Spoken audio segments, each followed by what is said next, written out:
Il s'agit d'une première en Europe. 7 familles assignent devant la justice française le réseau social TikTok afin de faire reconnaître sa responsabilité dans la dégradation de la santé mentale de leurs enfants. Vidéos promouvant l'automutilation, les troubles alimentaires, la prise de médicaments, jusqu'à des contenus mettant en avant le suicide. Aujourd'hui, ces familles réclament des comptes à TikTok. Fort de ses 21 millions d'utilisateurs en France, 1,2 milliard dans le monde, TikTok propose, selon ces familles, un algorithme qui accentue le mal-être de leurs enfants, à savoir 7 adolescentes, 2 d'entre elles ont mis fin à leur jour. Les réseaux sociaux sont-ils un danger pour les plus jeunes ? TikTok favorise-t-il le mal-être de jeunes déjà fragiles ? Comment protéger ces derniers des contenus les plus violents ou les plus sensibles ? Je suis Ronald Guintrange et vous écoutez un nouvel épisode d'Affaires suivantes, le podcast inédit.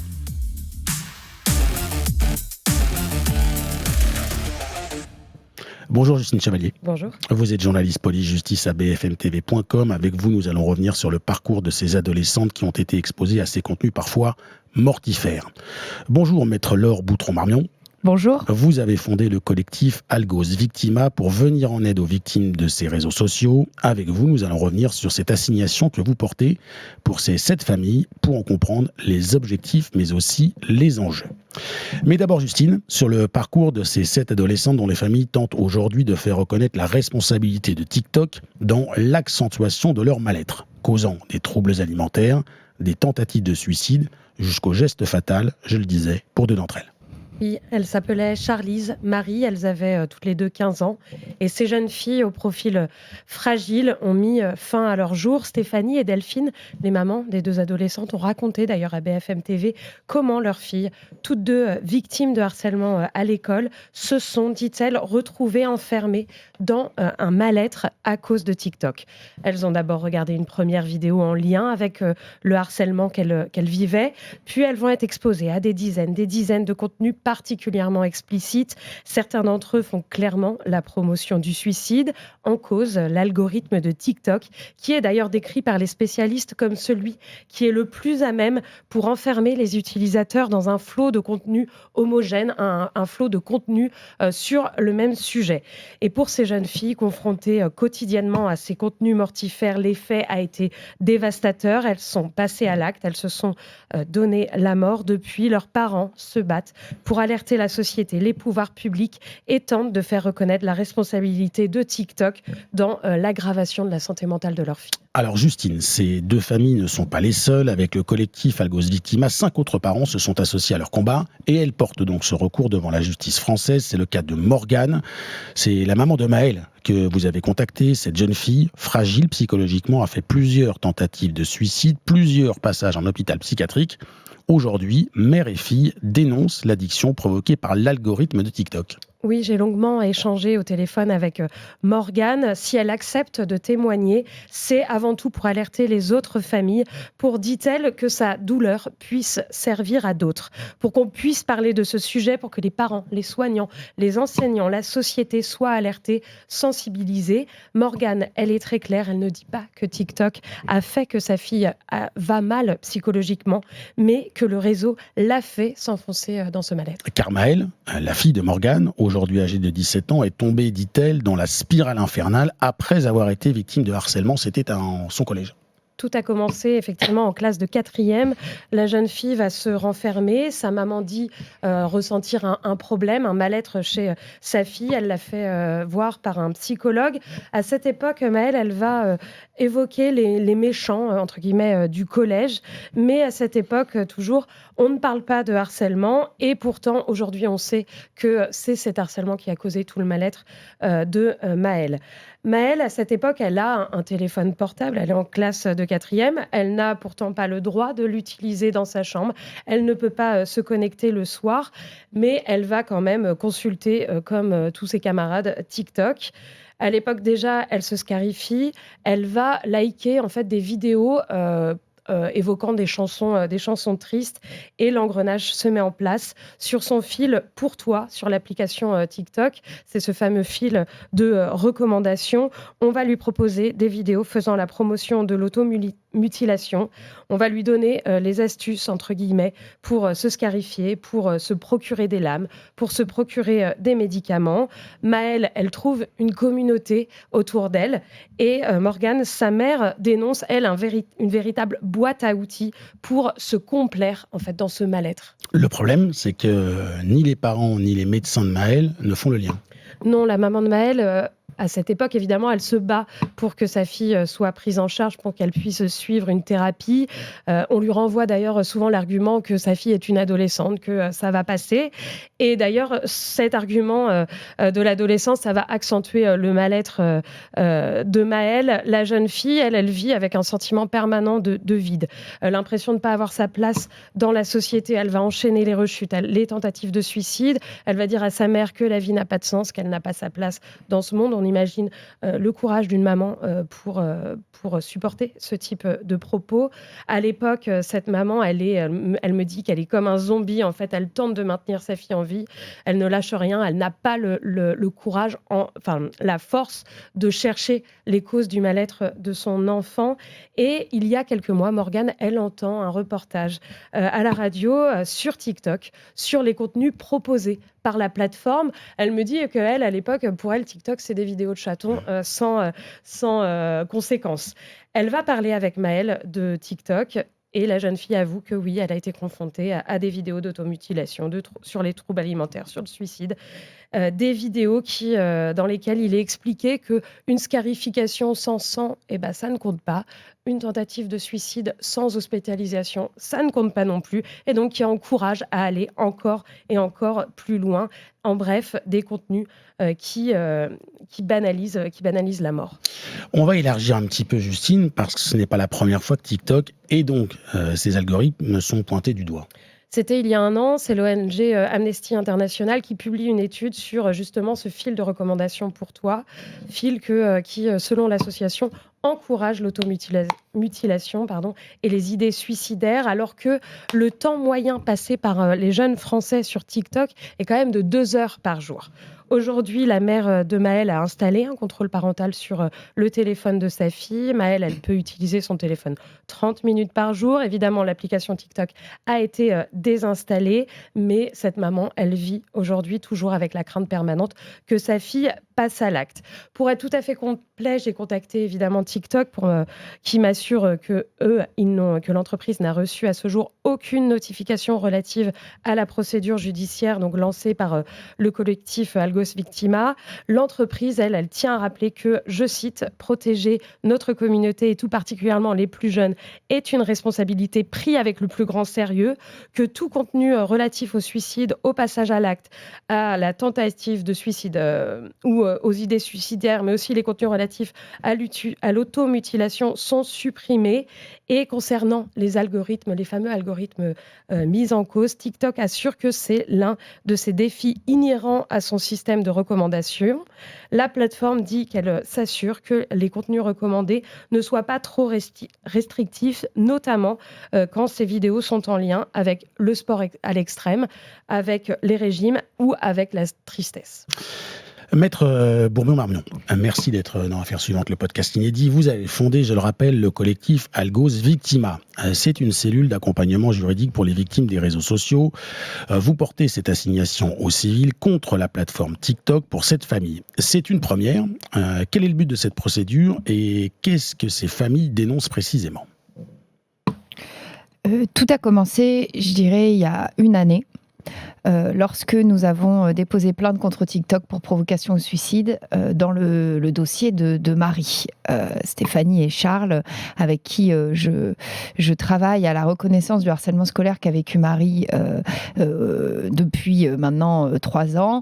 Nous avions fait le constat absolument incroyable lorsqu'on a commencé à travailler le dossier que aussi, Marie, dans les derniers mois de sa vie, était complètement accro à TikTok, qu'elle avait publié des vidéos extrêmement problématiques qui n'avaient pas été censurées par la plateforme et qu'elle avait été inondée de contenu de même type.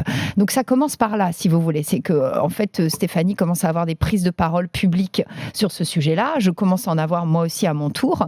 Et j'ai régulièrement des familles qui m'écrivent ou qui m'appellent au cabinet en m'expliquant qu'ils vivent la même chose, qui font des recoupements, etc. etc. Donc ça vient de là. Le côté plus globalisant de la démarche vient de cette histoire avec Marie. Je crée donc le collectif Algos Victima en mars dernier, sentant qu'il y avait un réel besoin d'une cellule pour accompagner les familles sur ces sujets-là précisément. Et à la suite de ça, avec plusieurs familles, nous avons commencé à travailler à cette idée du recours avec, si vous voulez, les 7 familles qui étaient le plus douloureusement atteintes et qui n'avaient pas d'autre choix que de toquer à la porte du tribunal. Et concrètement, une assignation au civil, qu'est-ce que ça veut dire ? Alors ça veut dire que là, très concrètement, TikTok est attrait de façon directe devant un tribunal judiciaire français. La procédure est la suivante, c'est que nous, famille, nous portons le recours donc devant les greffiers de ce tribunal-là, qui ensuite me donne une date d'audience et qui me permet ensuite de notifier mon acte de procédure à TikTok, raison pour laquelle aujourd'hui, ça leur permet, si vous voulez, très aisément de gagner du temps en disant qu'ils n'ont pas encore en main, ce qui est vrai, mon acte au complet. Donc, pourquoi cette action au civil ? Ce qui est vraiment très très important de noter et d'avoir à l'esprit, c'est que va s'engager un débat contradictoire. TikTok va devoir décider de se constituer en défense ou pas, donc d'avoir un avocat qui va devoir donc bâtir des arguments adverses pour dire si ce que l'on raconte est fondé ou n'est pas fondé. Mais ce sera déjà une première victoire pour ces familles, puisque s'il y a bien une chose qu'on peut noter, c'est que TikTok brille par son absence de prise de parole sur ces sujets-là depuis 2 voire 3 ans, et que donc les familles sont également en attente d'un retour de ce côté-là. Et puis ensuite, évidemment, très concrètement, pourquoi aller au civil ? C'est parce qu'il ne faut pas oublier que cette société-là développe un produit commercial qu'elle met sur le marché. Elle le propose à des utilisateurs en majorité, quand même, en quasi-majorité mineure, ce qui est aussi la spécificité de TikTok, qui est quand même très, très, très, très utilisé par les jeunes.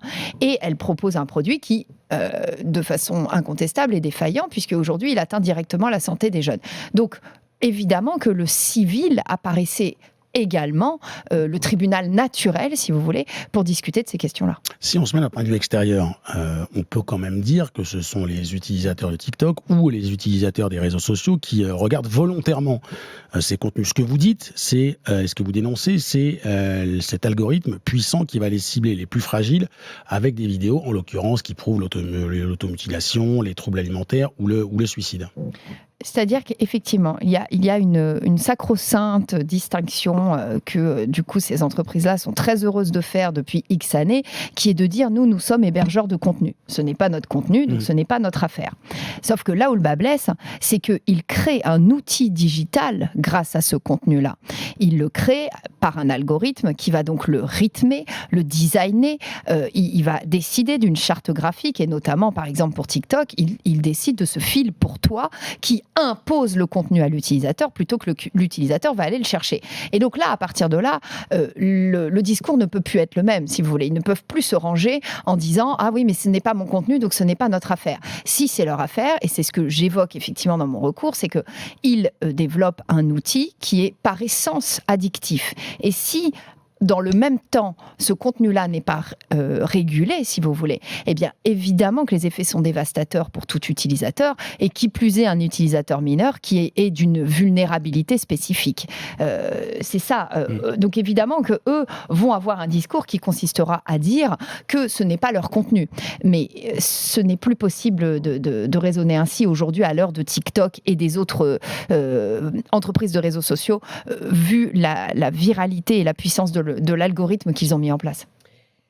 On l'a vu, les parents, les jeunes filles qui ont utilisé TikTok, qui utilisent TikTok, elles sont exposées à des contenus mortifères, à des vidéos donc qui font la promotion de l'automutilation, qui font la promotion du suicide. Est-ce que ces contenus-là, eux, ils peuvent tomber sous le coup de la loi? Est-ce que c'est uniquement les contenus ou c'est plus largement l'hébergeur qui tombe sous le coup de la loi? Alors, de toute façon, il faut savoir que paradoxalement, pour pouvoir attirer leurs utilisateurs, dans leur charte d'utilisation, ils disent bien « N'ayez crainte, venez à nous, ces contenus-là n'ont pas lieu d'être chez nous, ils sont interdits et nous les supprimons. » Donc c'est ça qui est en plus assez drôle de se faire entendre dire aujourd'hui qu'ils font leur maximum pour réguler ces contenus et qui n'existent pas, puisqu'ils existent, puisque évidemment mes adolescentes y ont été confrontées, et ça tombe sous le coup de la loi, j'ai envie de dire doublement, puisque eux-mêmes les identifient comme étant manifestement dangereux et illicites, et ils s'engagent eux-mêmes à vouloir les réguler. Aujourd'hui, il faut juste avoir pour idée qu'en termes de législation, nous avons le Digital Service Act, qui est une réglementation européenne assez récente, mais très claire sur ces sujets-là, effectivement, et qui met une pression beaucoup plus accrue sur les entreprises de réseaux sociaux pour que ces contenus soient censurés systématiquement. Simplement, aujourd'hui, ce que l'on sent, c'est qu'il n'y a pas encore une véritable envie commerciale de la part de ces entreprises à véritablement balayer le sujet. On comprend les motivations de votre recours, mais il y a une question qui reste en suspens. Est-ce que la justice française peut sanctionner ce réseau social TikTok et chinois ou d'autres plateformes internationales ? Alors, elle le peut tout à fait, parce que dans le cadre de son office, ce qu'il lui faut simplement, c'est considérer si c'est une personne morale ou pas juridiquement renseignée comme telle. C'est le cas de TikTok. TikTok a une ramification européenne tout à fait, je veux dire, existante. Et cette entreprise, par son action commerciale, se développe sur notre territoire français et cause des dommages à des justiciables français. Donc, par ce principe-là, oui, il est dans l'office du juge français de faire quelque chose. La question est en revanche évidemment beaucoup plus globale, puisque, comme vous l'avez dit tout à l'heure, on a une action aux États-Unis de la part de plusieurs États américains qui ont d'ailleurs fait fuiter des documents internes de TikTok qui montrent bien que la plateforme elle-même est tout à fait conscience de la dangerosité de son produit. Mais donc, oui, il est vrai que de toute façon, des recours commencent à voir le jour à l'international et que le sujet n'est pas que français, mais la réponse est oui, évidemment, le juge français est compétent. Vous en parlez aux États-Unis, donc il y a des recours qui ont été engagés par 14 États différents. La Commission européenne, en début d'année, a lancé une enquête pour essayer de comprendre les dangers auxquels TikTok pouvait exposer ses utilisateurs. J'imagine que toute cette association de recours, ça vous conforte dans l'idée qu'il faut une meilleure régulation de ces réseaux sociaux pour les plus jeunes ?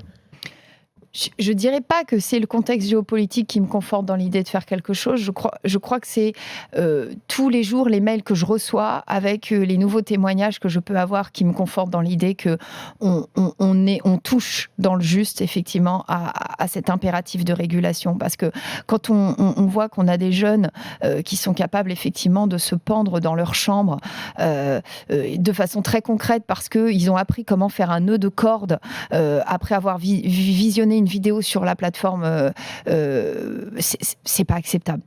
C'est pas acceptable. Parmi les solutions, l'exemple de l'Australie, qui vient de fixer l'âge pour accéder aux réseaux sociaux à 16 ans. Est-ce que c'est une mesure suffisante et est-ce qu'il faut décliner cette mesure ici pour protéger les adolescents ? Alors, il me semble que c'est une bonne mesure, simplement par le seul fait que, physiologiquement, évidemment, plus l'adolescent sera à un âge avancé, plus il sera capable de prendre du recul sur l'image qu'il reçoit. Parce qu'aujourd'hui, c'est aussi ça la principale problématique, c'est que, d'un point de vue tout à fait scientifique, l'enfant et le mineur ne va pas recevoir l'image et le pouvoir de l'image de la même manière qu'un adulte. Il ne va pas avoir les capacités, de toute façon, psychiques et physiologiques, de prendre du recul sur cette image-là. Et il faut toujours bien rappeler, et c'est ce que mon métier me montre tous les jours avec les mineurs, la réalité virtuelle est la réalité pour un jeune. Ce n'est pas une réalité virtuelle, vous voyez. Donc, évidemment que c'est une mesure qui va dans le bon sens. À mon sens, il ne faut pas s'en contenter, puisque il faut évidemment aller vers une régulation absolument beaucoup plus stricte des plateformes.